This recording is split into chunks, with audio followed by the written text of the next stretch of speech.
You know that feeling when a conversation is already over, the room has gone quiet, and somehow your mind is still there, replaying every word like it matters more now than it did in the moment? Maybe it was something small, a message you sent, a sentence you wish you had phrased differently, a look someone gave you, a pause that felt longer than it probably was. And then, hours later, your mind is still moving through it, line by line, as if it is trying to solve something that already happened. Most people see that and assume it is overthinking, like it is some kind of mental habit you could just turn off if you wanted to.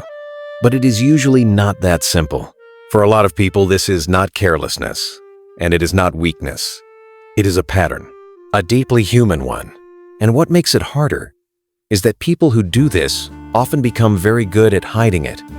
On the outside, they may look calm, composed, even detached, but inside, the conversation is still alive, still being edited, still being examined from every angle. That is what this is really about. People who replay conversations in their head are often carrying a nervous system that never fully left the room. They are not just remembering what happened.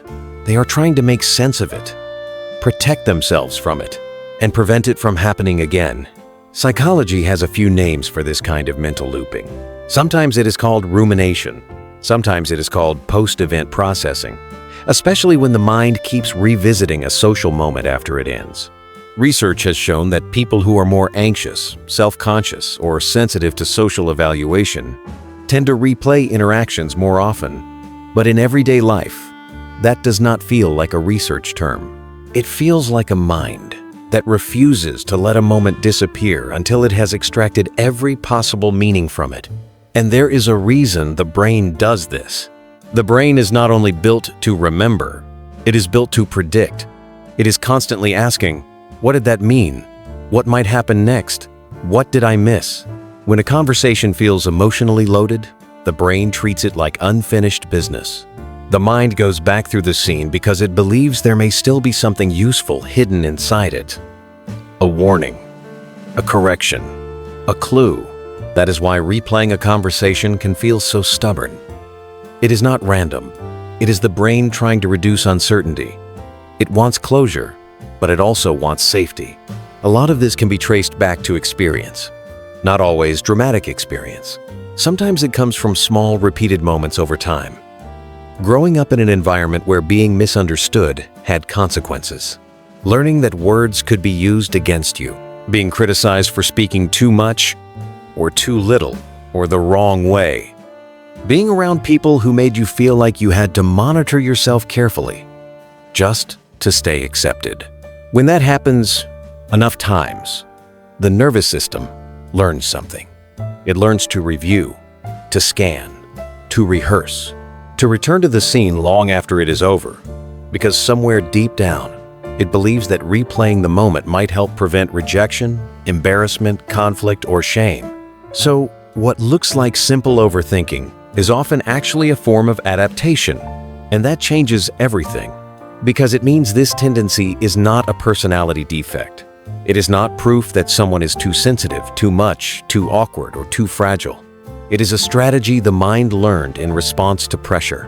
Sometimes it was useful. Sometimes it helped a person become more aware, more careful, more socially attuned. But strategies always come with a cost. The cost is that the moment never fully ends.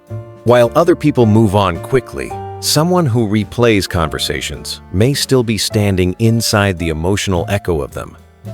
They may remember not just what was said, but how it felt, the tone, the timing, the exact place where the energy shifted.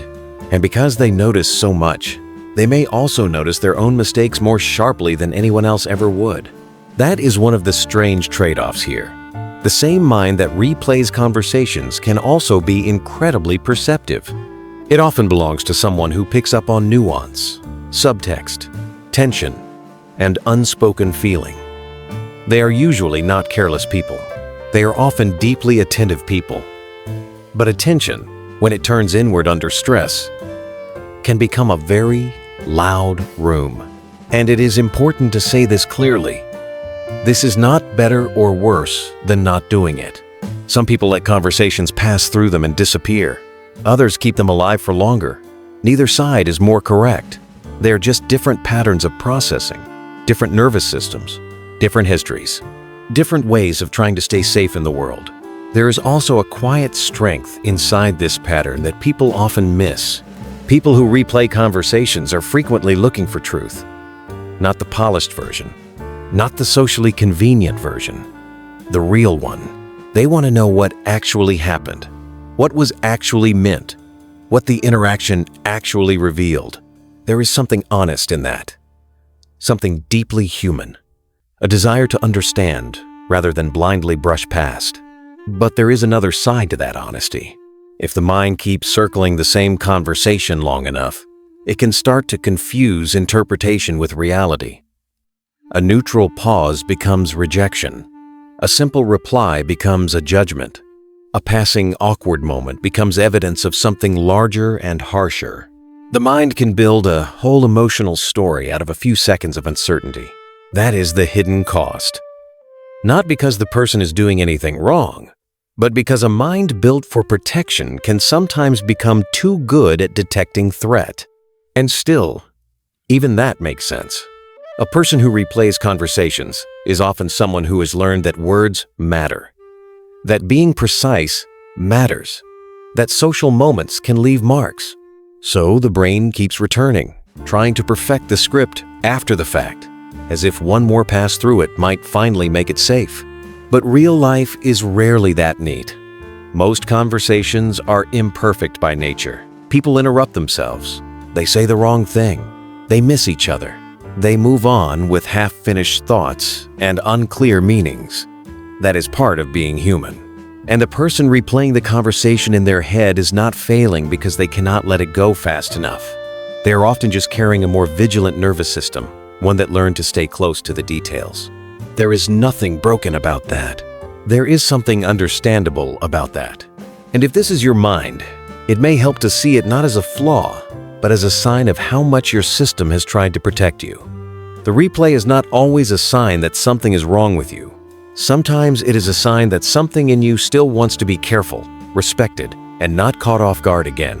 That does not mean the looping has to define you. It just means it deserves to be understood before it is judged. Because once something is understood, it becomes a little less lonely.